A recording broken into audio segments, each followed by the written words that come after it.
Streaming is like your favorite TV show that you can interact with. Do it out of the love and not do it for the money. Don't give them energy. Believe in the 80-20 rule where you forget around 90% is learning twice. Just do it. Hard work, yeah, Always definitely hard hard work. Always hard work. Yeah. Hi everyone. Our guest today is James Canty III, a professional chess player, YouTuber. Also, you're a professional streamer, yeah? That's right. Right, yeah. So, he held the title of FIDE Master with a peak rate of 2,353 points, something insane for those who know how to play chess. Yeah. So, James, it's really nice to have you with us today. You were born and raised in Detroit, right? Right. Okay. Tell us a bit about your childhood. Like, how did you get into chess? Because I mean, I've been to Detroit. It's really colorful. I can say, Yeah, really colorful. nice one. Yeah, because I've never seen a lot of such an incredible cars around and people really interesting. But why chess? Yeah, that's a great question. My dad taught me how to play, actually. It was just something to bond with my dad. He wanted to teach me how to play, and it was fun. I just liked playing with my dad. I'm not sure even why he just taught me. He just was like, brought the board out, started playing chess with him, and it was fun. I liked the fact that it was 16 pieces, and then every game is something different. And my dad would beat me every single game. He would never, ever let me win, which is, I think, is very good when I'm teaching kids now, or even adults that have children. I'm telling them, hey, don't let them win until they earn it, basically. So, it feels different. So for me, when I beat my dad at 10 years old, I was like so hyped because it was 2 years of getting crushed every game. And you finally get that first win, and you get pumped over it. So, yeah, Dad taught me how to play, and I liked it a lot. I loved playing. And then there was chess club in school as well. So I played a lot in chess club every day. We had chess club, and I would come home, play chess with my dad. And then also on the weekends, I would go to the mall where we had a chess club, where we would be there from like 12 p.m., 12 noon until, sometimes 12 a.m. So we would be there all day and sometimes all night playing chess. So it was good. Great experience for me. So it took you 2 years to beat your dad. Yeah, 2 years. Yeah, but he was definitely proud of you. Yeah, Oh, after he was you proud. did it. He was definitely proud. And also at the time, he was like a 1,500 player, maybe, which is, pretty solid. Pretty solid. It's like they say the average player, if you like Google it, I think they say the average player in the world is like 1,200. So my dad was like a little bit above average, 1,600 player. So after 2 years of, playing him and finally beating him at 10, I was, probably around 1,500. Which is nice to be 10 years old. That's pretty good. Like, Yeah, it's you're amazing. solid, right? So I didn't know at the time I was, he was creating actually what I am today, or helping mold what I am today. And also I didn't know that I was going to go this far with chess either. I just really had a love for the game, and it was fun. And that's how I stuck with it even today, because it's just fun. I love doing it. So many possibilities, so many things that you can do, even all the way at the top level. That's really cool. And after you started playing chess, you stick to chess. And have you ever thought about, changing the sport to something else? But I can see that you're pretty well built, yeah? I can say a lot. And so I guess you do some other sports also, yeah, except for chess. Yeah, in fact, chess is the main sport for me. But believe it or not, I actually love boxing. I actually box a lot. There's a thing called chess boxing that they want me to get into, in fact, which is crazy because I like boxing a lot. So I've been boxing the last year. I actually been sparring a lot too as well, just to getting ready, just in case I actually will be a chess boxer at some point. I just love the fitness part of it, not even just boxing, but before I got into boxing, I was already lifting weights. I was already in the gym because I understand mind and body. If you look at the top players in the world, they're very fit. Most of them are very fit. Most of them don't lift weights. I'm like, they always say James is probably the strongest chess player ever. I guess so. Fit? You mean chess players are fit? Yeah, exactly, because right. I'm from Russia, and I know a few chess players. Yeah, and they're quite slim guys, but I can say that they're fit like you. Yeah, it's a little bit different. For me, I love lifting. I love the fact that it says mind and body work together. Bobby Fischer has a quote that as your mind deteriorates, so does the body. So it's very important to keep your mind and your body in tip-top shape, especially if you're going to be playing these games. Sometimes in high-level games, a game can last 6 hours, sometimes 6.5, close to 7 hours. And in the 6 hours, usually when people break, usually when that mental focus, you get tired, that endurance, you break because they're tired, right? And it happens, but to not have that and to still have energy in that 6th hour is actually through working out and through having endurance, but also just the everyday life things that fitness does for you. You feel better, you look good, you feel good, Even Anish Giri, Netherlands grandmaster, says when you feel good, you play good a lot of times. Now, of course, you do have to know how to play chess at a high level to play good, but it starts with feeling good, and a lot of times working out actually does that too. Even at the top level, I've seen Vishwanathan Anand, first Indian GM that's created the chess boom that it is today in India. I remember I was in Dubai about 2 years ago, actually. I was in Dubai, and I was going to the gym, 7 o'clock in the morning, and I get up, I'm going to the gym, and he was 53, maybe 55 at the time, I don't remember. But I was out there, I was walking towards the gym, and it's 7 o'clock in the morning, and Anand is already walking out there, and I was like, wow, this is why he's playing top level chess at his age still, because he's still actively working. So I took a picture with him, snapped a selfie, and was like, this is why you're still playing great, man. You still care, and you're working on your body, and that's big for me as well. So mind and body. Yeah. It's a secret of a great chess player, yeah? Exactly. Secret to a great life. Okay. And let's talk a bit about mentors, yeah? So your first mentor was your dad. Correct. Definitely, yeah. Correct. But the second one, correct me if I'm wrong, it's a coach, Harold Steen. Harold right? Steen, Harold correct. Steen, yeah. So Harold Steen. And with him, you achieved a lot, yeah, significant Yes, milestones, yes. your first competitions. Yeah, was with him, absolutely. yeah? May rest in peace, Harold Steen. He was one of my first kind of real coaches. He would just helped me through opening preparation at the time. He had me playing the French defense, which is actually something I don't really play anymore because you get cramped positions and you get a very bad light square bishop on c8 that isn't the greatest. But it sometimes can be fighting opening. But he gave me what he played at the time, which is the French defense, e4, and I think with black we played like d5 or something, don't remember. But he was very good as a coach. Like he was telling us, lots of things like, believe in yourself, you can play good chess. And like work, it's going to take work. We're going to practice here. He was teaching us principles. Then he started taking us to competitions that I didn't even know about actually in middle school and stuff like that. We would go to competitions and we would compete, and it was good. I learned a lot from him just personally and also on the chess side too as well. So he really gave me that push and that belief in myself beyond my dad that chess is a good thing and you can get good at this game if you work hard. Mm-hmm. And now a lot of people I meet, yeah, who play chess, I mean, not at the same level as you, but they say that you can learn everything without a mentor, yeah? You can just go to the chess.com and learn everything from lessons there. So what do you think, is it important to have a mentor? First, like a mentor in life and mentor in chess. Let's start from chess. Do you think it's important to have a mentor? Absolutely. I think it's very important to have a mentor. You don't have to meet with them every day. You can meet with them once a week, maybe even once a month, just to see where you are on track. It's always like they say, it takes a village type thing to raise a child, or whatever they say. But it basically is just like having a team or having someone or even a very small team to help you do more things. They actually say you can't do it by yourself. Stop trying to do it all by yourself type thing. So I take that, and I know that's a great thing. Chess players, we do work by ourselves a lot, but there also are times where we need to have, someone else, a second set of eyes on it. For instance, World Championship preparation right now. There's a World Championship this month. Actually, we're coming up very soon. It's going to be Ding Liren, who's the current world champion, versus Gukesh, who is on top of the Indian chess world right now, killing it. He's a young, strong player, ready to play. He's a challenger.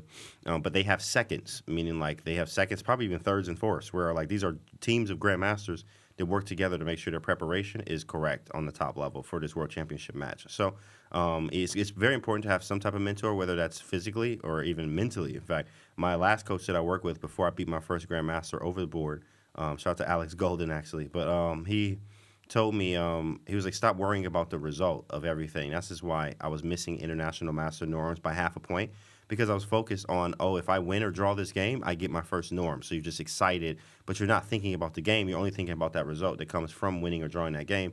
So my focus was off. And every time I was that close, I wouldn't get it because I was not in the right mindset for that. And that's why it's good to have a mentor to tell you that, hey, you didn't get this because you were thinking about it too much. You need to think about, focus on the work, only the work. And this is what I tell my chat all the time and my following now, that I only focus on work. So my whole confidence, everything has shifted for me because I only focus on the board now and the work, not really what comes from the work, because that's going to be a product of me just focusing on the work. So mentor is very important. Mm-hmm. So it's a person who sometimes can say, hey, man, you're doing it wrong. Yeah, so you need to correct something that you can't notice yourself, right? Yes, second set of eyes, right? Something that you're doing this wrong, or like try this way. I've tried this method, give it a shot. And of course, you have to be a student, always be a student. So, even if someone that you may be stronger than even at chess, or whatever your niche is, but you may be better than them. But that doesn't mean that they can't give you some knowledge or something that you can't use for later to actually, win big. So, Yeah, I guess there is always someone better, and if you're still on the top, there's someone you can learn from. Yeah. that's exactly right. Yeah, and I guess a lot of people thought about chess like some boring game, Yeah. yeah, for a long time. But I guess it's their mindset of people started changing when Netflix released a Queen's Gambit. Oh yeah, yeah. Did you watch it? Yeah, I mean, Honestly, I didn't watch any of Queen's Gambit. It was okay. people were like, "Oh, you didn't watch Queen's Gambit?" I was like, "No," because I was just. I mean, for me, I'm a workhorse, so I'm working. I watched some clips and I've seen some like, literally just clips and trailers and stuff. I was like, "Oh, this is cool," but for me, I don't watch. Honestly, I don't watch TV. When I watch movies, it's only like if I'm out with friends or if I'm on a plane. That's the only time I'm like Okay. watching movies now.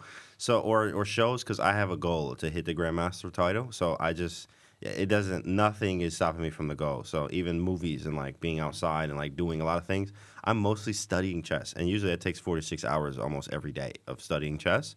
If I don't get that, then okay, I'm looking at games. I still like even a few days ago.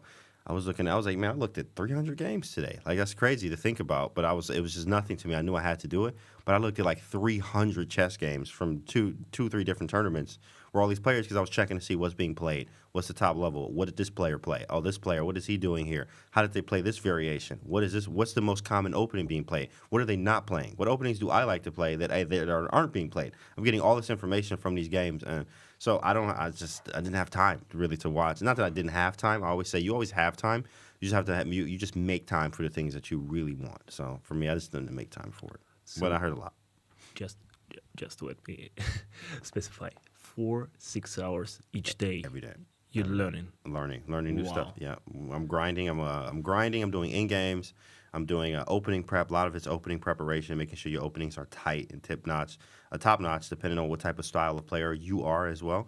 But learning that, looking to see what's new, and then also checking games. Like studying a lot of times too is checking the games and analyzing them yourself. So looking at a high level game and trying to guess a move, or trying to guess a few moves or patterns or plans, and seeing what's being played the most. And like I said before, my favorite openings, what are they playing? How do they play it different than me? Are we playing it the same? Am I playing it correctly? Then I'll also have the engine on sometimes too. I'll turn on the engine to see what can be played in this position, what should have happened. Oh, he was losing and then he won this game. So that's crazy how, sometimes I'll see grandmasters losing to lower rated players on the engine. The engine will say, the Stockfish or something, the AI will say, hey, this grandmaster is losing by -3, which is basically a piece in a way. But he still ends up winning the game because, they don't know the engine, and like also you're playing the person.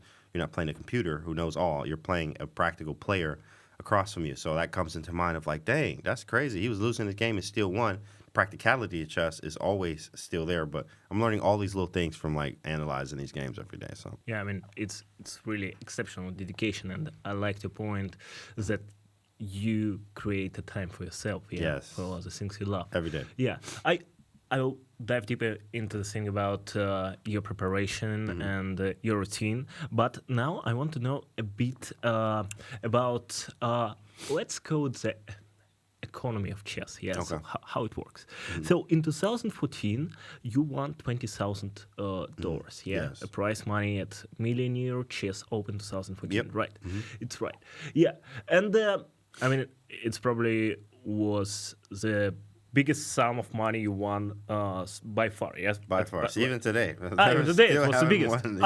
Okay. I've never won more money than that in a chess tournament. I also was one move away from winning 40,000. So Okay. it was like the biggest payday ever was there, and they don't even, unless you're like playing at the top 10 type players in a tournament that has that kind of money, even if you get 10th place, and you'll get $20,000 or something like that. So maybe it's more like 5 to 10, but still, I haven't gotten paid through a chess tournament that much money since 2014. That was the huge wow. tournament for me. So Okay. tournaments are hard to get that kind of money in anyway. So, but you can get it through chess content and through like chess books and et cetera, other outlets of chess. But chess tournaments paying like that, unless even at the top level, that sometimes some tournaments aren't as much as that what that payday was.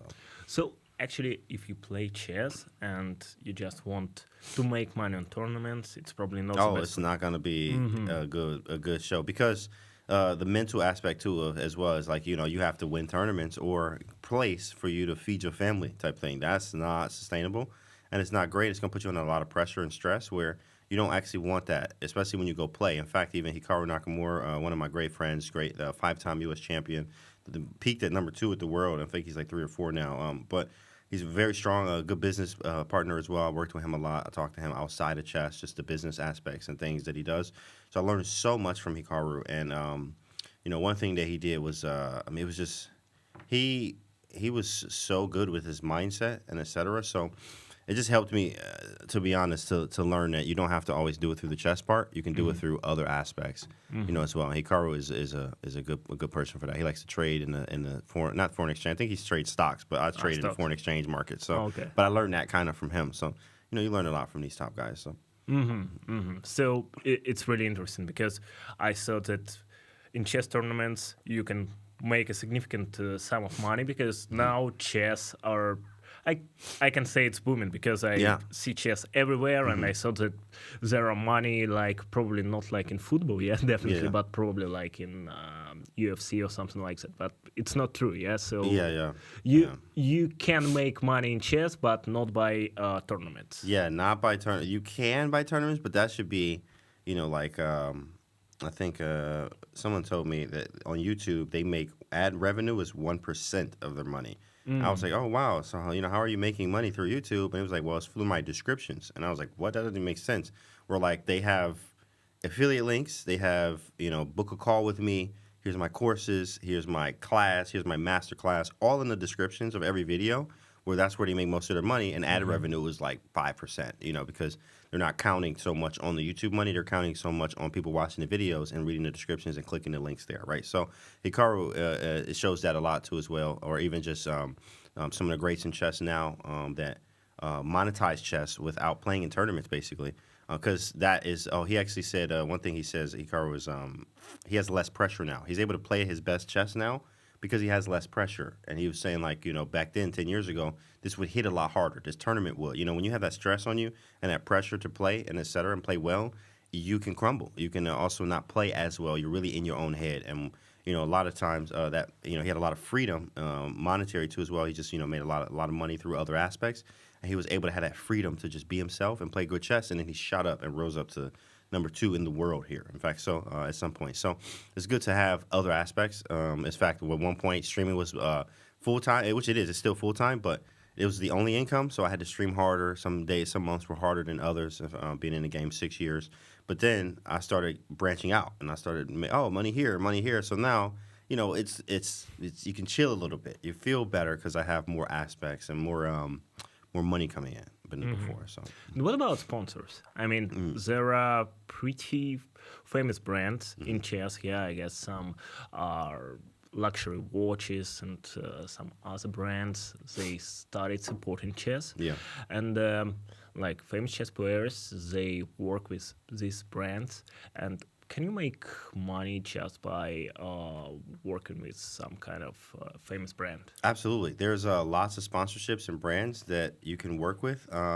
There's not like, okay, well, there are. I think as streamers, we can get paid a lot of money. Depends on who comes to you and stuff like that. But it really depends because I'm trying to figure out or think about one that paid a lot. Some pay like $500 to $1,000. Maybe you have some contracts that you can work with too as well with certain companies, but it depends on what the niche is. Because chess being as big as it is, we don't want anything like I don't know like chess and basketball would be cool, but it depends on what the niche really is. So there are some sponsorships with there. I think it's just an extra source of income, to say the least, as you can work with some sponsors and things like that. It's just harder to find the right ones that fit you, to say the least, and the ones that help with your audience too as well. So it's like kind of up in the air with that with sponsorships, but. I do see like Magnus, for instance, best player in the world. He's with like Puma. Puma sponsored him, so he's been with Puma. Magnus Carlsen, correct? Yeah. He's been with Puma for so long, so that's pretty cool. I think at some point Hikaru had a Red Bull sponsorship, so he was with Red Bull and stuff like that. So it just kind of depends, on who you are. But it's not a lot. You have to be like a really, really either top level player or a top streamer type thing. Where I am a top streamer, so sometimes people will approach me with chess stuff, like new chess board or new chess this or something. It'll give me a few $1,000s to promoted and also some royalties from percentages of sales and stuff like that.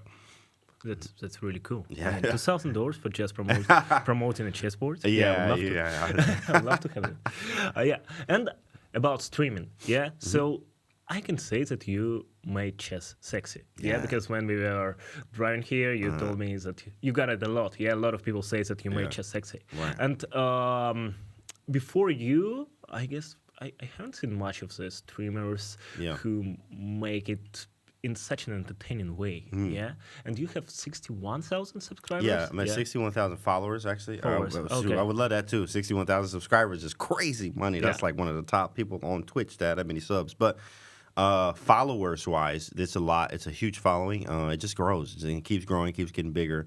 This is why, for me, when I started streaming, I didn't know it was going to blow up as big as it did, but I never stopped streaming because I know that, it's going to grow and get bigger, and, like, it's going to 100,000, 300,000, 400,000, and then Hikaru's at 1 point something million, maybe 2 now, but Botes Sisters, 2 million, something like that. Gotham Chess, million followers. Like, starting there on streaming is good because it branches out to other aspects of your business or of you that you want to share, and people will follow you everywhere, especially when you live streaming. And the live streaming is so cool because they get to connect with you in real time. It's almost like, I remember someone told me when I first started streaming is like your favorite TV show that you can interact with. So whatever it is that you watch consistently every day at 9 p.m. or every Sunday, they say Walking Dead comes on at 9 p.m. on Sundays. Everyone will watch that, and they know that it's on, but imagine that you can talk to the guys through the TV, right? That's just amazing. You will be there all the time. So the streaming's like that. And you can also promote so much. Like when my course dropped on Chessable, my first chess course, when I dropped it, which I still get paid on it today. I dropped it in December of last year, and I'm still getting a check every month from this same course. So it's amazing that, you could do this through live streaming. You can promote, you can push things.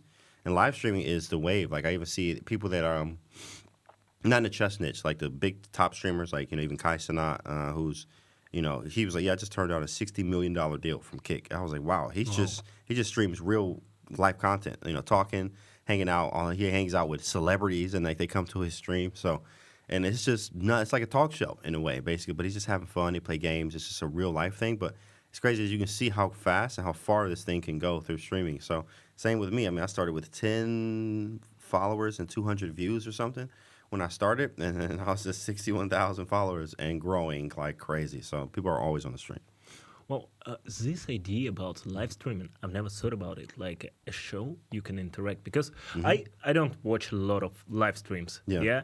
Because I like TV shows or something like that, but never live streams. But I've never thought about it like the interactive show, which you said, like, you can really get into it. You can talk to a person who actually make a live stream. You can make a comment. It's really fun stuff. Yeah. But how did you get the idea of your first stream? Great question. Actually, shout out to Frank Johnson, Chess Coach Net. That was actually my first streamer friend. I've known him since I was a kid, since I was like 14. He was in Georgia. And, I was playing chess and, like, high school stuff. But I remember, 2017, actually, right before I started streaming, I was, in the workforce, just, like, working as everyone does. You got to figure out, life and how are you going to do things. I wanted to play chess, but there was, like, no money. Like, you can do lessons and, like, playing tournaments to try to make money all the time is very hard to do and not sustainable, really. So you're going to have some type of real income. So for me, I remember the job right before I got into streaming was actually door-to-door sales. And the reason why I took it was because a guy, Ken Lear, shout out to him, but he millionaire. He was he's a millionaire. And, I was like, yo, you got this through door-to-door sales? Like, this doesn't make sense to me. Like, I have to see how you've done this, because he made so much money through something that you could never think you would make that much money through. So I was interested. I was like, okay, I got to see this, So I was there. I stayed for a year, and the reason, I stayed for a year, and then there was like an ultimatum in a way where I was listening to a guy that runs Sidcore. His name's Gary something, but it was like kind of our weekly or daily motivation or something for the day, where we were like listening to something, and we listened to a call from the guy named Gary. Gary says, he was like, the two things: give this job, give this whole experience, this whole thing that you're doing. Give it a 1 year, and what's going to happen here is if you give it 1 year, you're either going to get promoted out, like how your superior who brought you in, basically. Well, and you can get your own office and be a direct sales. You'll be the manager, and then you have direct sales reps where you get paid. You get a nice partnership with them, and you get paid a hefty amount. Or you'll leave here and you'll learn all these skills. All these skills that you learn here, you'll go to the next thing that you do, and you'll be very, very successful at it. So I gave it a year, and then one day I remember I was just sitting in my car, and I was like, I don't want to do this anymore. I just want to play chess. I want to do something in chess. I remember saying that. So, but before I quit, actually, I remember I was watching streams on Twitch, and I was watching my friend, Frank Johnson, Chess Coach Net, and I was watching it. I was like, yo, his stream is cool. Like, he's playing music. He's chilling. He's actually, like, talking to chat, and, like, they're giving him money. I was like, yo, what is this thing? And then when I'm watching him play chess, I'm typing in chat, talking as well. And it was fun. And I was like, yo, this is fun. And I wanted to be there in the stream almost every night, just like how it is for my stream. I know people want to be in there every night, every time that I'm streaming. So I got into it. I was like, okay, well, I'm going to give it a shot. Actually, we got on a call for like 2 hours, me and my friend Frank. And we got on a call. He's like, yo, streaming is it. This is where it's at type thing. I was like, all right, cool. I'll give it a shot. So I think I waited like another month or two before I actually dove into it. And it really kind of took off because a lot of the sales knowledge that I had where streaming is a job, but you also have to remember it's a show. So you can just sit there and like barely talk to chat. But, some people like that. And everyone has their persona and et cetera. But the best streams are the ones that talk to everyone all the time, and are engaging. So this is what I had to do in sales is, when someone opened the door, immediately you have to talk to them and get them to like you before they close the door in your face. So I learned a lot of those skills that I learned, and like tenacity and like, always staying positive, maintain a positive attitude, take control, understand your opportunity. All these things I learned from the sales and the millionaire guys was I just applied it to Twitch and streaming, and it literally blew up. And in the first 6 months, I hit Twitch partner, which is like 1% of the site hits that. It's like the check mark thing. So you get the check mark, and it's like millions of streamers, and only like 1% gets the little check mark. And I got it in 6 months just of streaming, grinding, working, and being a part of the chat, and then having my chat, be a part of my life, and et cetera. So, and now we're here today. So that's great. That's really amazing. Yeah. Right. So first you go to sales, and then you go to streaming. Yeah. Yep. This is a path of successful streamer. Sales and then streaming, right? Yeah. Because you do have to sell streaming. yourself in a way, like you're selling yourself, Yeah. for you to the audience, and just being yourself. So, and they buy basically. So they like that's good. Yeah, I guess a lot of people just don't understand that the main products they need to sell themselves. Yeah, because exactly. nobody buying actually a product. They buying some story or idea of experience. an experience. Yeah, and you said 6 months before your channel became successful, right? Yes. Yeah.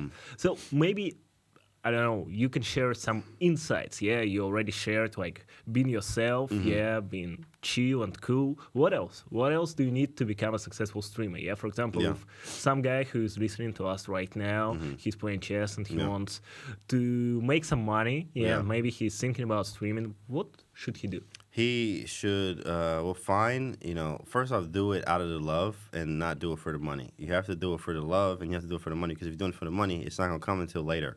It's just not going to come until later. So you have to understand that, have another source of income, have something else to do. It can come, money can come quickly, but it's not going to be as consistent as you would like it to. So, just fall in love with it and work it. Work it like a job as well. I always tell people too as well. Be yourself. Try to be someone that you're not. Don't try to copy me or someone else. You can copy things that we do, but don't. And this is what I did as a streamer too. We all do this, where you just go to everyone's stream, take this away from this stream, take that away from that stream, he likes this. Oh, I like how they got the rotator in the corner over here. I like how he got sub goals here. I like the noises they do on this one. I like the alerts they use on this one.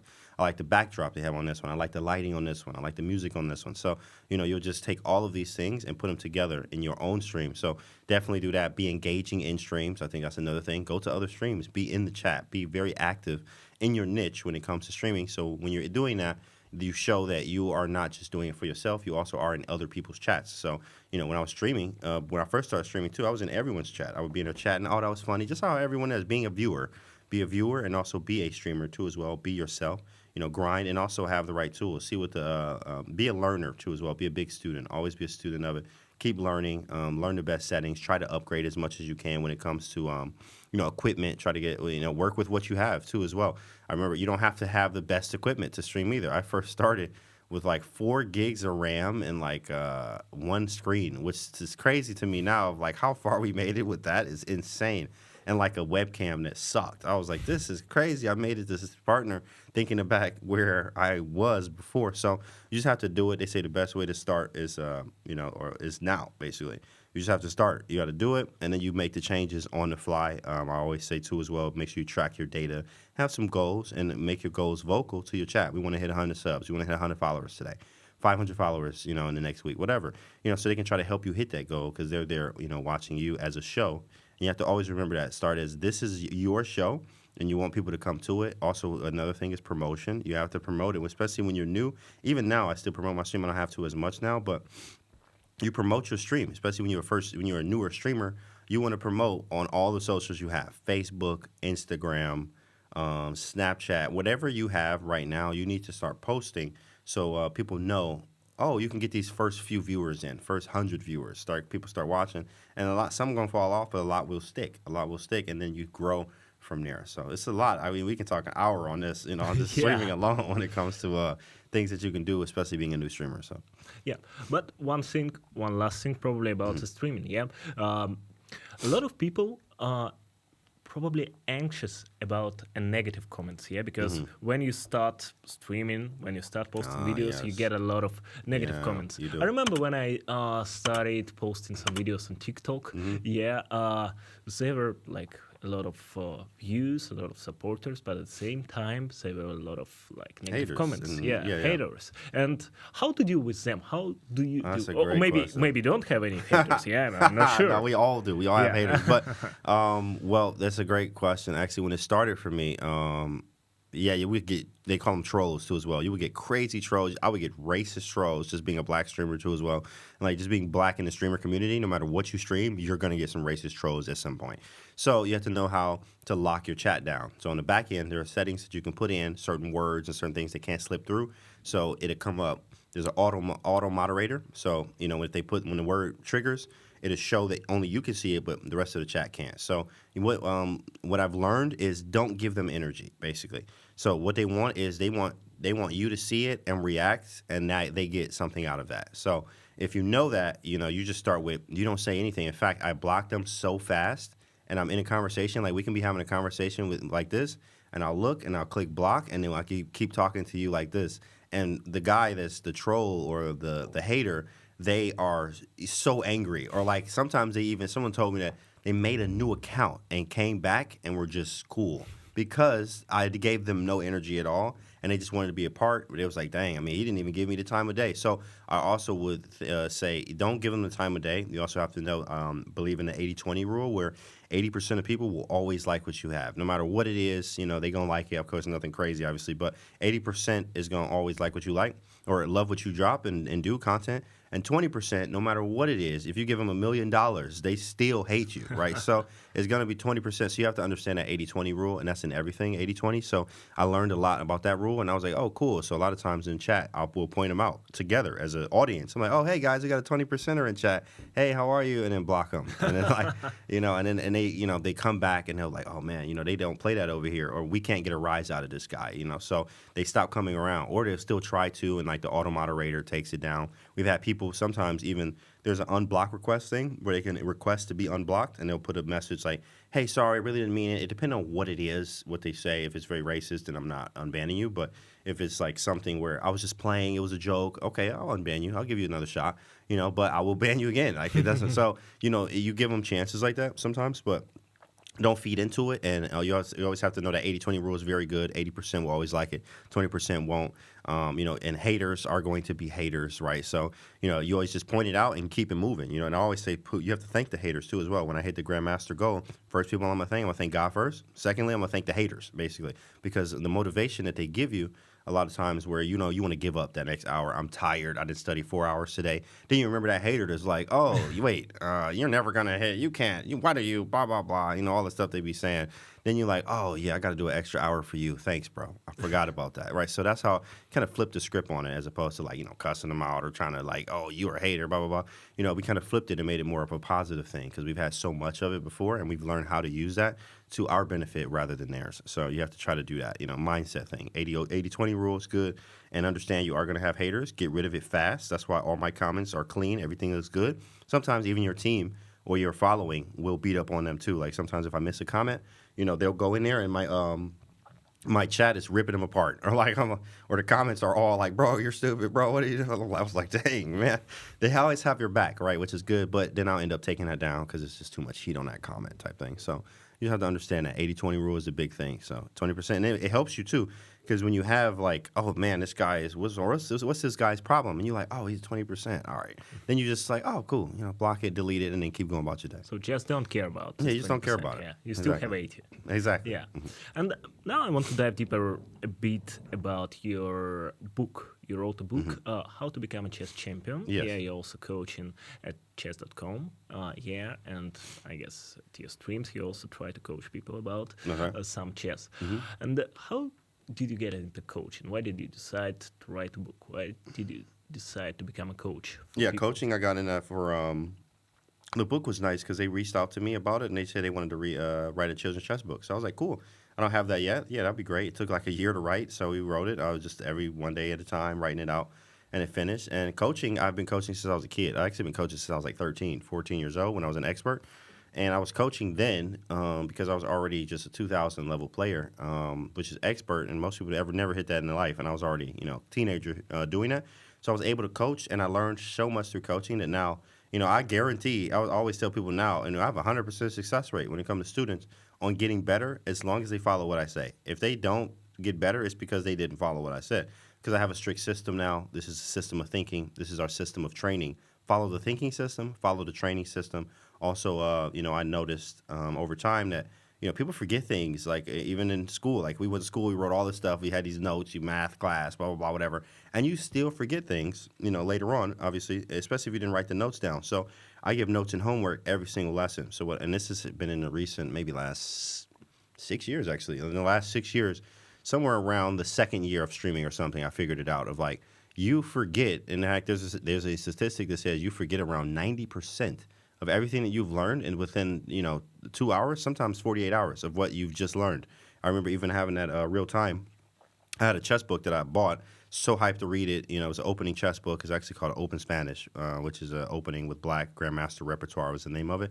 I think it's by Mikhail Marin, by the way. But I was reading this book. I read like 300 pages out of like 400 in a day, and I was hyped. I was like, oh, this is a great book. And then I remember I woke up the next day, and I was like, I barely remember anything. And I was like, this sucks. Like, you know, this really sucks. So I know notes and homework really help. So now a guy that I worked with 2 years ago can go back through the notes that we went through and go read everything. Even when I took lessons with my last coach that I worked with, my grandmaster coach, he was really a mindset coach for me, getting my mindset right and calculation correctly. But he was saying, you know, he didn't give me any notes. And of course, you know, you pay so much for an hour. I charge so much for an hour too as well. So, you know, you're paying this money and you want to get something from it, and you need something tangible too as well, so you don't forget these things. Like I know right now I've forgot so many lessons we've done together, but I could just go back through the notes that I took, every lesson we took, and I'm like, oh yeah, I remember he said that. Oh, I forgot he said that. It's because I wrote it down. So that's what I do with my students now is I give them notes and homework every single lesson. So guarantees their success if they do it, and also they have something tangible for later, just in case we never meet again, or, you know, at some point we stop taking lessons, but you got all these notes that you can go through for the rest of your career. Well, it's interesting point about old school notes, because some people just missing it here, because now everybody take a lot of educational courses, like on Coursera or anywhere else, Udemy. Yeah, Udemy. They becoming more and more popular, Yeah. and even online university degree. Yeah, you can get the whole degree just online. And I guess now people stick to this TikTok thinking, yeah, because everybody likes a small video for 2-3 minutes. Yeah, nobody taking notes. They just Yeah. watch the video and go further. That's right. Yeah, and your idea about always taking notes, it's really cool. Yeah, because Always. you can refresh your thinking. Yeah, and by coaching, yeah, so you coach a lot of people, but when you started coaching, I understood it was a long time ago, but still, are you also learning something new from people you coach? Yeah, Or- sometimes they say coaching is learning twice. Teaching is learning twice, is what they say sometimes. So sometimes I'll find that when I'm talking to a student about an opening or something, and I'm like, oh shoot, I forgot I like playing this opening. So then I'll go actually study it afterwards. While I'm studying, while I gave it to them to study, that same day I'll go look at some more files in that opening because I'm like, I forgot how much this opening I liked. Or like, this is a good opening. Let me try it out. So sometimes I'll find myself doing what I told the students to do. So, and a lot of times my training and what I give them is actually stuff I already do and how I train. And then I'm like, oh yeah, you have this method. Okay, well let me try this. Let me go check this. So sometimes literally it is learning twice, or I'll be teaching myself while teaching them, which is kind of cool. Yeah. Now let's talk about strategy. So you're all about strategy, and chess is all about strategy. How can you actually learn the strategic thinking? Is it something you're born with, or is it something you can learn? You have to, yeah. It's definitely something you have to learn. You can intuitively learn it, or be talented enough to have some very good strategy early on. But it really is from learning, and from learning from games, machine learning actually too as well with the stockfishes and the Leelas that we have, the new neural net engines and AI that we work with that helps our chess.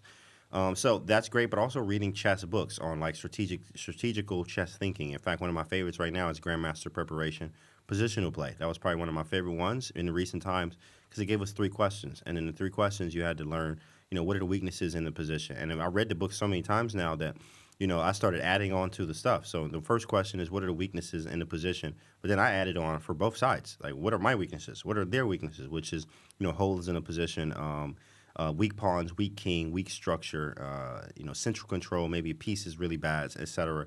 Things like this, open files and diagonals, bishop pair, what weaknesses are in the position. Then the second question is, what's the worst place piece? And again, I added for both sides. So, sometimes they say you have one bad piece, and your whole position can be bad. So having, what's the worst place piece for both sides. So sometimes you can just win a game because you're playing against a bad piece, the whole entire game. So, and understanding what's my worst place piece. Maybe I don't have a plan right now. I don't know what to do. I can't attack anything. I don't have anything to do, really. Can I improve a piece? What's my worst place piece? Oh, this bishop hasn't moved the entire game. Let's get it off the back rank. And then, making small decisions, making small moves, improvements like that can help you get closer or better or even win the game.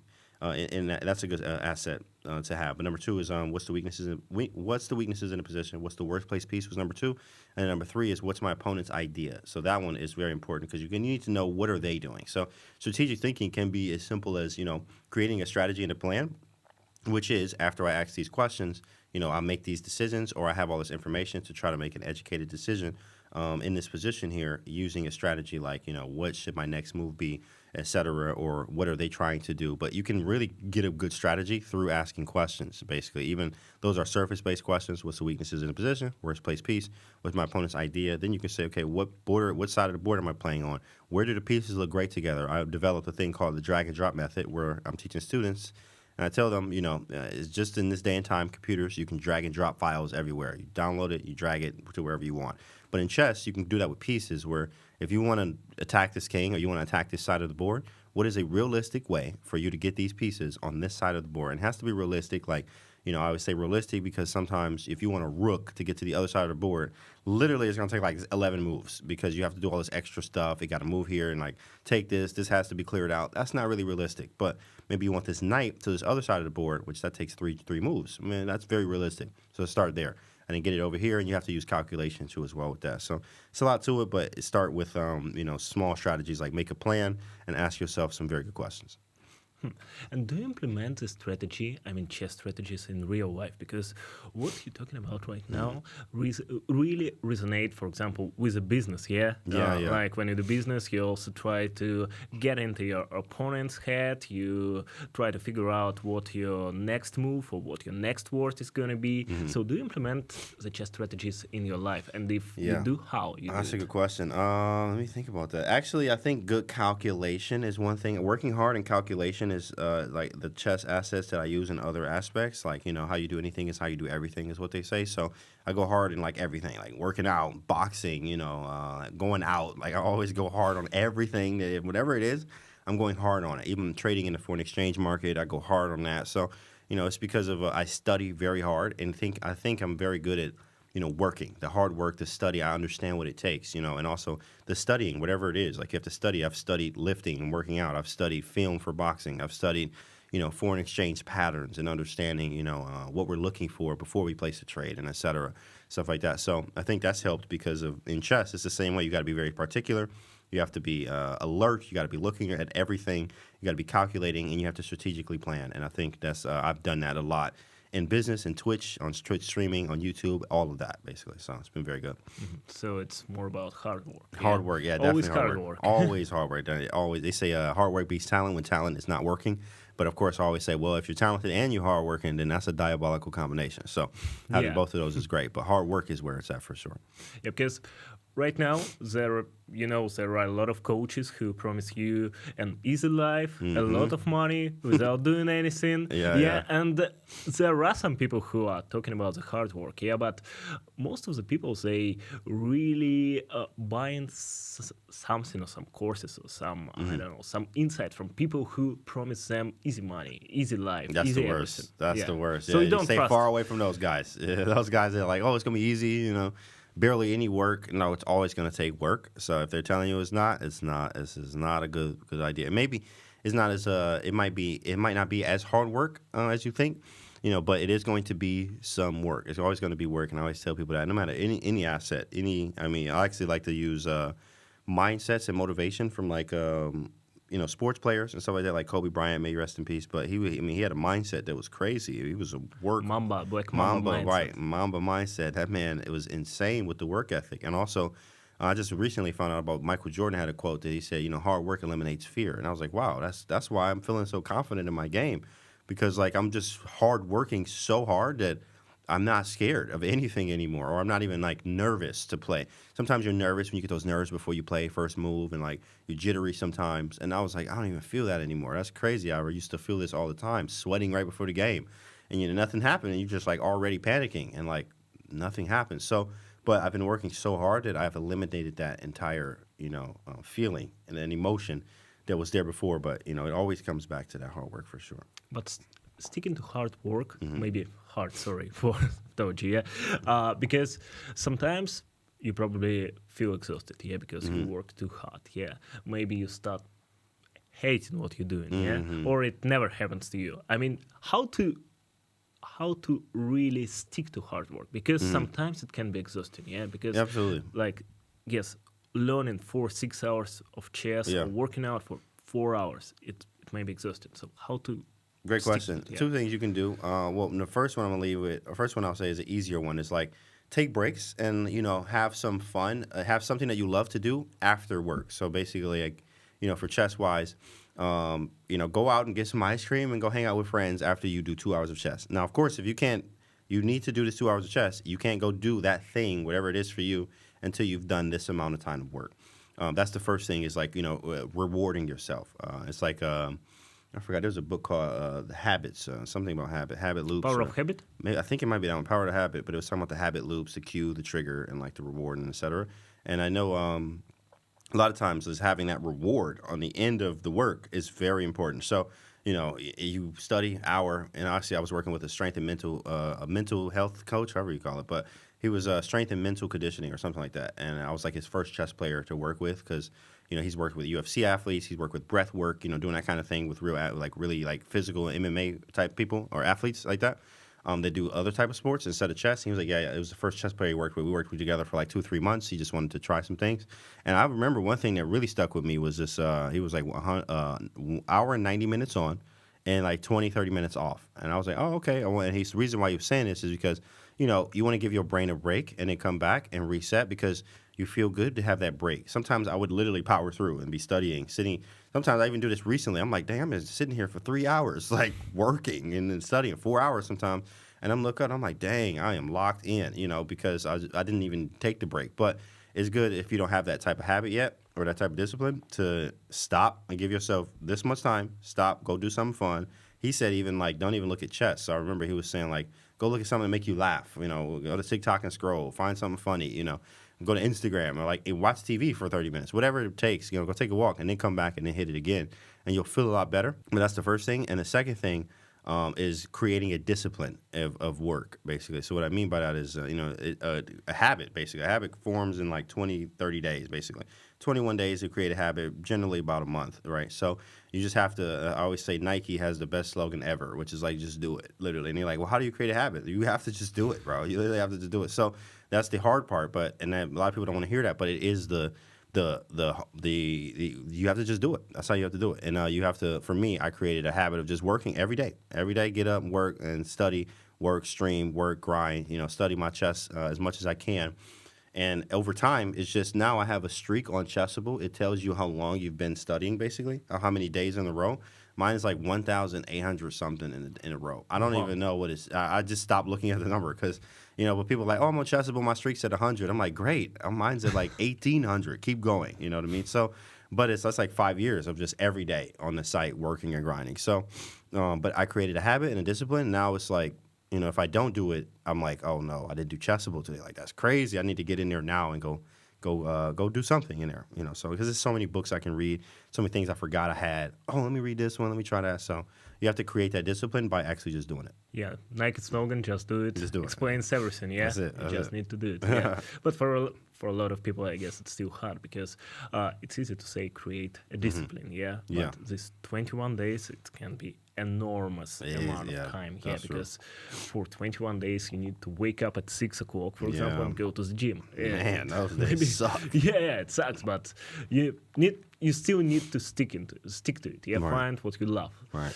Yeah, and I just want to get back what you've said before about the third principle. Yeah, to anticipate what your opponent thinks. Yeah, mm-hmm. So.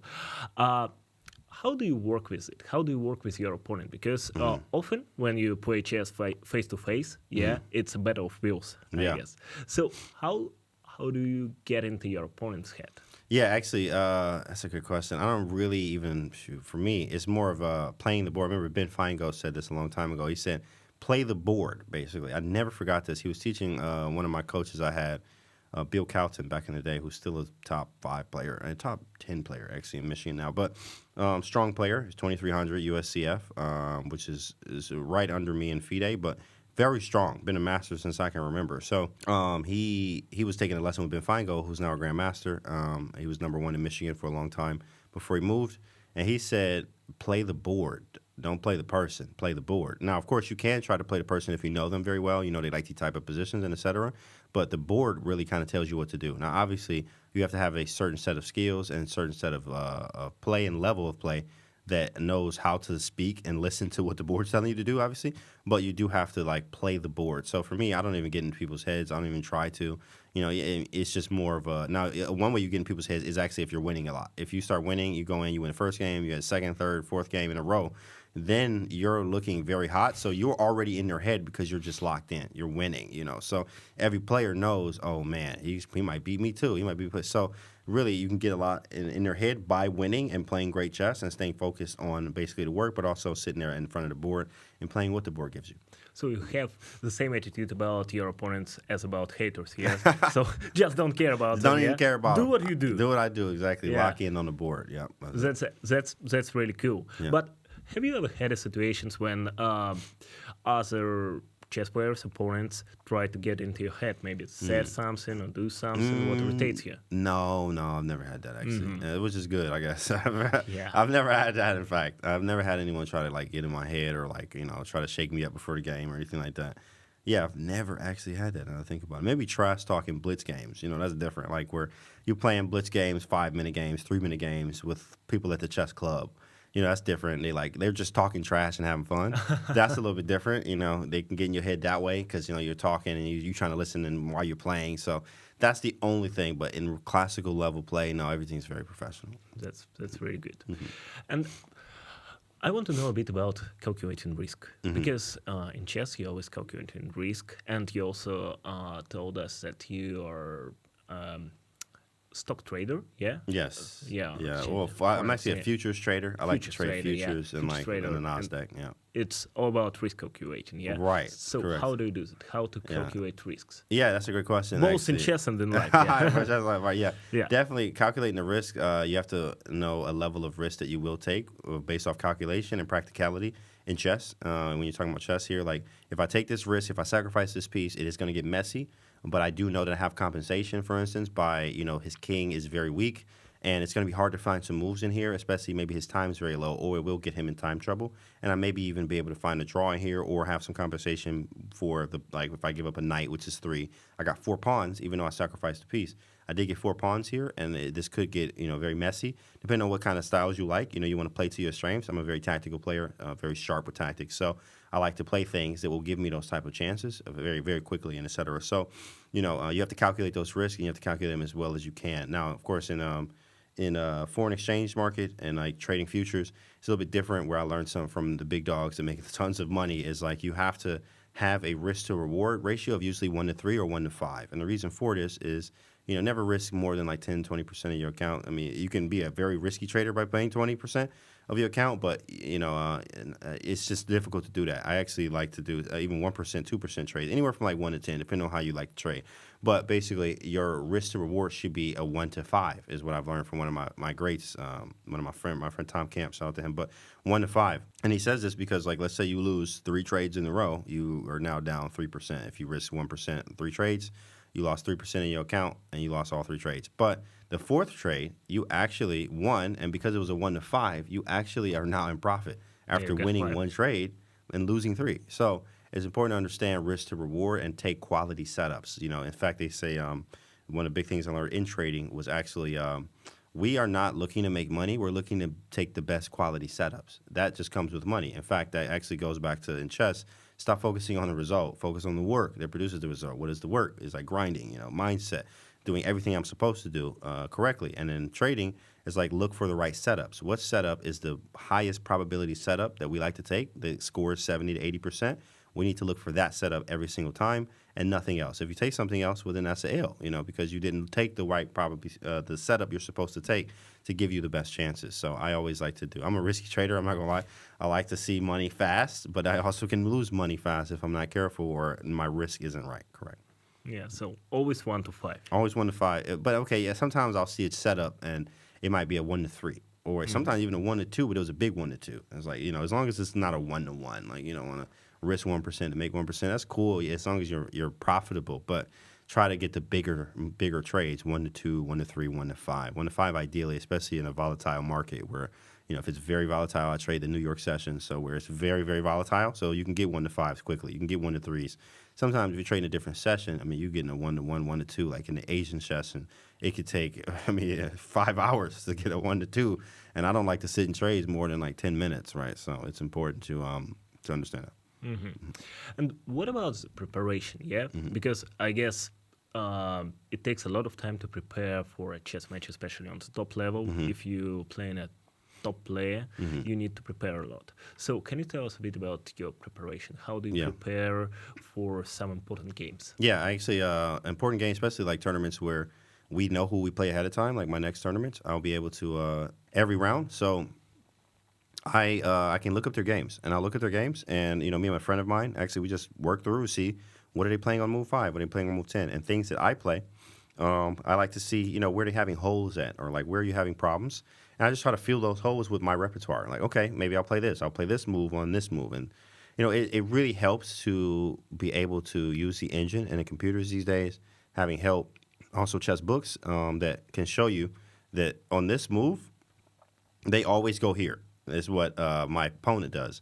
But in the book, or in these 3 different books, you have these 3 different plans that they haven't even faced. So that means if on move 10, I make this new move, they aren't going to really know. They might be shooken up and they might actually start thinking and they might go into a think tank, which is very awesome. Where if they're thinking a long time, well, shoot, I already know I've already got you. Especially if I looked at this preparation hours ago, or even with the engine or with my partner, whoever I'm working with, you can immediately get a psychological confidence boost where you're like, oh, you don't know what this is. You haven't seen this. I've seen this, a lot. So that helps my preparation a lot. It's trying to figure out what I can play against them or what I can do to really mix it up for them and take them out of their comfort zone. It's kind of what you want to do. So preparation is a lot of that. Also, sometimes sticking to my guns, playing what I love to play the most and the best, and just make sure I'm sharp on it. So drilling certain lines very quickly. Also doing a lot of calculation and tactics work. So like very thick tactics, some things that take 6, 7 move tactics combinations. Sitting in position sometimes for 10 to 15 minutes. I have a timer on the Chessable site. I can set a timer where the timer will be running, and then as soon as it's up, then right before it's up, I'll make a move. But I'm training myself to sit in positions, don't move, just calculate. If I see it, cool, then I'll play it. But if I don't see it, or if I think I see it, I kind of still want to wait, because if I'm wrong, well, then I'll be wrong in the game. So I want to make sure I sit there for the allotted amount of time just to make sure I didn't miss anything, because I've actually done this in real time before where if I would have thought an extra minute, I would have probably won the game or not made the blunder that I made in the game because I moved in a minute earlier than I was supposed to, right? So training myself to make moves in certain amount of time, and also make sure I'm calculating everything. I do a lot of calculation work. Even on stream, I've learned how to study on stream, basically. So I've learned that's powerful because I'm getting paid and I'm studying at the same time, which is pretty fire for me. So It's nice, that's awesome. yeah. I'm like learning and getting paid, so it's awesome. So it's good. So it's all about patience and learning patterns. That's yeah? right. Patience, patterns, but also skills, tricks of the trade, strategy, also deeper calculation, and also preparation for your openings. So like that's a big part of chess is your openings, but it's not like everything in your chess. Like I can play a crazy opening and still win the game. It's all about calculation really at the end of the day.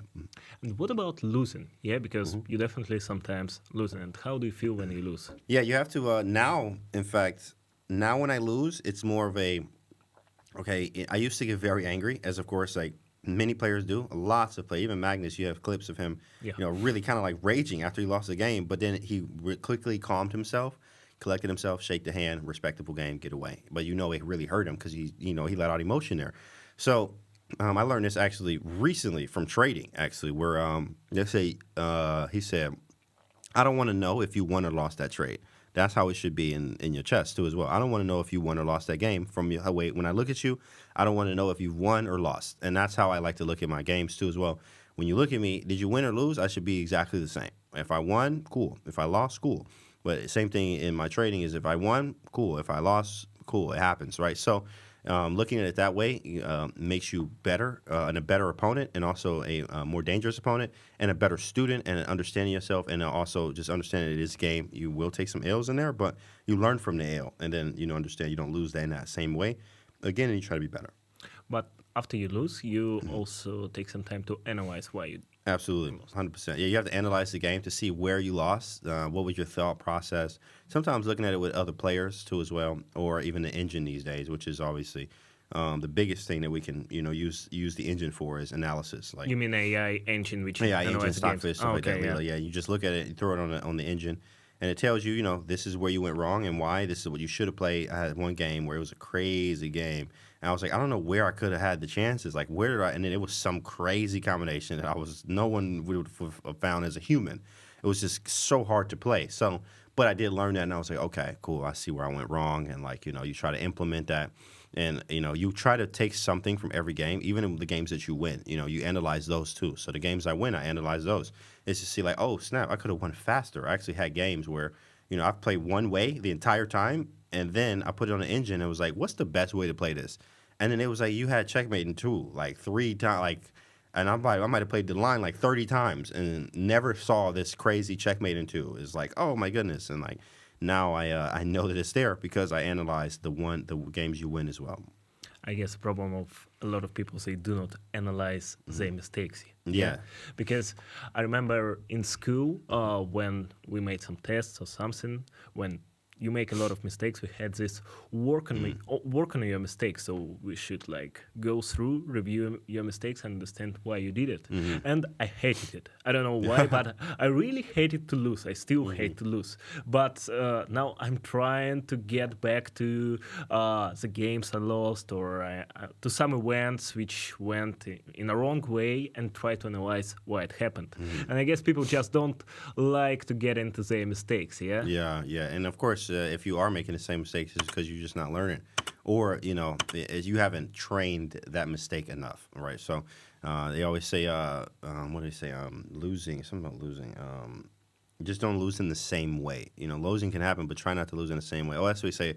Insanity is doing the same thing and expecting a different result, right? So, Yeah. if you're going to play the same line, you're going to lose here if you didn't analyze it, right? So you have to analyze your losses to understand how can you play it better, and even the wins too as well. How can you play the wins better? I could be winning here better, or you played a perfect game. Then I always even tell students when you're analyzing your games and stuff, try to find something where I'll say, even your games that you played 100%. You still can learn from that game. And, like, what can you learn from that? Play more like that. What worked well? Keep doing that, right? Keep trying to improve.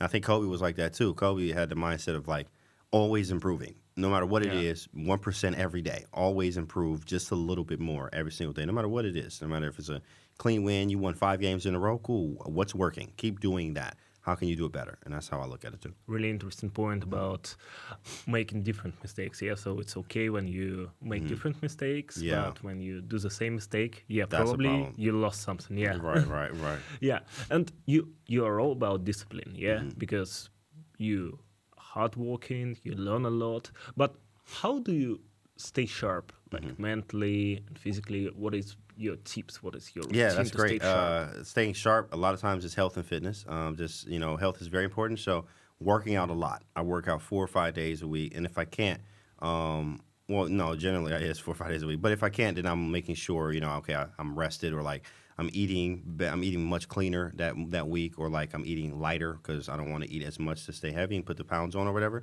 Do a lot of stretching, which is very important at all ages. Doesn't matter, you're young or older. Doesn't matter. You have to get the stretching in. Stretching is very important. Standing up a lot, because sitting is we're not designed. Our bodies aren't designed actually to be sitting all day. So I make sure I get up. That's why I love working out. I go somewhere. I will go to boxing gym, which I love doing that. I never worked out like that before. The conditioning is insane.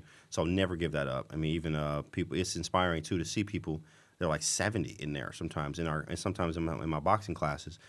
They're conditioning too. They're just getting up and moving. And it's good to see that. So it's very inspiring for me. As we get older, you want to still be moving. So stretching, boxing, also doing heavy weightlifting. They say that longevity, actually, this is from a scientist. I saw this on Instagram, like a scientist page. But it was saying the studies show that you live longer when you lift weights. In fact, it comes from you just have more bone density, more muscle density, right, for the body. So it's important. So I love lifting. Already I didn't know this, but I was like, oh, well, I'm going to be living a long time. Like, let's keep lifting, right? So, but it's good, important to stay sharp by lifting weights, taking care of my body, right, and also boxing as well. And also working, just grind. Stick to something, grind. Don't give up, believe in it. And also when you're grinding with it, you just continue to get better at that thing. Look for game, for instance, for me in chess-wise, I'm looking at games. I spend a lot of time, I think now in the last year, I can't believe how much time I've spent in ChessBase, which is like the professional's tool, professional's choice. It's like you can get, millions of games, literally millions, all the games ever played in chess that are recorded are in like ChessBase. And then you can update it every week, or you can see all the new games just played. I like to check openings that I played already, and et cetera, or like what's being played, what tournaments are being played, how they're playing it, and stuff like that. So I spend a lot of time in ChessBase checking things. I'll find a position like, oh, I don't like this position. How do they actually play it? When you get to this position, how is this actually played? Which actually, now that I think about it, I got to go through that today. I got a position in my head that I'm annoyed about in the French defense with white, but I have to go check that in the database to see, what's been played. How does it score? Is it scoring well? If not, then I'm gonna trash it and play a different variation or something like that because I got tournaments coming up. So I wanted to check something. But yeah, it's just consistent work. And definitely always starts with my fitness, though. I love making sure. I have a pretty strict diet, too, as well. I mean, it's not super strict because, I like honey buns and like Snickers sometimes and Reese's. I'm not going to lie. So, but usually my diet is very, like turkey and eggs usually every day. Like ground turkey, eggs, and lots of yogurt, fruits and veggies. That's really it. That's all I be eating at home. Outside the house, okay, I'll eat like chicken and like some burgers and stuff like that when I'm out. But when I'm at home, it's very strict. You know, ground turkey generally every day. Sometimes some oatmeal, lots of eggs, lots of fruits and veggies, lots of water. You know, I have the big water jug at home, so I'm drinking that. And then working out. You know, so, and usually when I work out, sometimes I'll do twice a day. Like I'll do boxing gym in the morning, conditioning 9 to 10. And then sometimes I get home at like 1 o'clock, and I left at 9 from the gym for the gym. So I'll go 9 a.m., finish class by 10, hit the gym by 10:30, 11 o'clock, and then I'm in there working. Sometimes if it's a full body or a leg day, I'm in there 2 hours. So then sometimes I get home at 1 from leaving at 9. Then I get to studying, get to work, whatever I have to do chest-wise for the day. So lots of work, but really starts with that fitness, and then everything else falls into place. I guess it's also very important to love the work. Yeah, to love what you're doing, Yeah. exactly. Because if you hate it, Oh, you'll man, never do it. I would stay at the gym all day or something. Yeah, you know, yeah. I get home, yeah. Yeah. And what are your plans for the next 10 years? Yeah, I understood that you want to become a grandmaster, yeah? Correct. Yeah. Grandmaster, definitely grandmaster. I want to really get in tip-top shape every year. I want to say that I'm in the best shape of my life every year. I want to be able to say that. And, I'm 32, and as you get older, I mean, a lot of times they say you're getting out of shape. You know, that's usually, so for me, I like to reverse that. And, like, I see people, that are 60 and 70 and like, are looking 40 and 50 because they're in incredible shape. You know, you'll see people that are ripped in 50s and 60s, and it's like, well, if they can do it, I can definitely do the same thing. So I want to be able to say that every single year. Just say I'm in excellent shape, best shape of my life, or same shape as last year, but feeling great type thing, feeling young, right? So those are goals, fitness-wise. Also, chess-wise, grandmaster. I also say in the foreign exchange market, I like to say that's my Lamborghini money. Of course, Lamborghini money. You can get some Lamborghini money from chess, but it's gonna take a lot longer. But I have learned and seen that in the markets, I mean, guys was making. What really got me into it, I saw a friend of mine make like $20,000 in 3 minutes, and I was like, I've never seen that kind of money ever. I don't know what you're doing, but I need to learn it. So, and then I, learned, lost some money, made some money. So, but I was like, okay, so for that, I do want to be able to, I want to be a funded trader with like 20 accounts, of course, that I can do $2,000 on every day, or even 1,000 on 20 accounts, comes out to a lot of money every day. So we have a group of us that trade, friends of ours that we just, we know these strategies and stuff that we want to do, stuff that we want to get. And, that starts there. So it is a lot of grind. It's a lot of work, but that's another goal for me. 10 years down the line, have some chessable courses, more chessable courses out.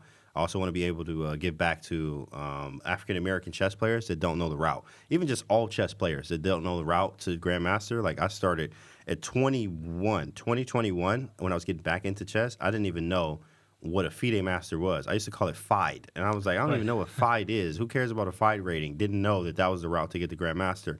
Because my upbringing, like, yes, we played a lot of chess in Detroit. We had a chess club. But no, nothing was FIDE rated. Like I had 150 events probably, maybe not 150, but over 100 before I even knew what FIDE was, which is crazy to me. Thinking back of like, man, that's crazy. All the tournaments are FIDE. All of mine was the USCF, which is United States Chess Federation, where, not that it doesn't matter, but any title they give you is not an international title. So even though I was a national master in high school, I would go to a tournament and it would say James Canty. It wouldn't even say NM. Yeah, right. It would just say James Canty and then the rating, but it wouldn't say national master because they don't even recognize that. So I was like, what is this FIDE thing, And then I figured out, nowadays kids are hitting GM at my 2021 or like, hitting at international master, FM younger, but I didn't have the opportunities. I didn't know. So now that I know, one thing I want to do is make sure people know the route. This is the route. If you do want to do this, go this route. Learn from what, I did. Don't, play USCF tournaments, but make sure they're dual rated. Or go somewhere that does have dual rated tournaments so you can get your FIDE rating up fast too as well. Because that's what I'm working on now is working FIDE, working tournaments and stuff like that. So that's a few things I think for me, 10 years. So, and then we'll see what happens after that. Yeah, I guess you will definitely get what you want because you are so stick to the hard work. Yes, sir, hard work. And it's your secret and probably you'll get it.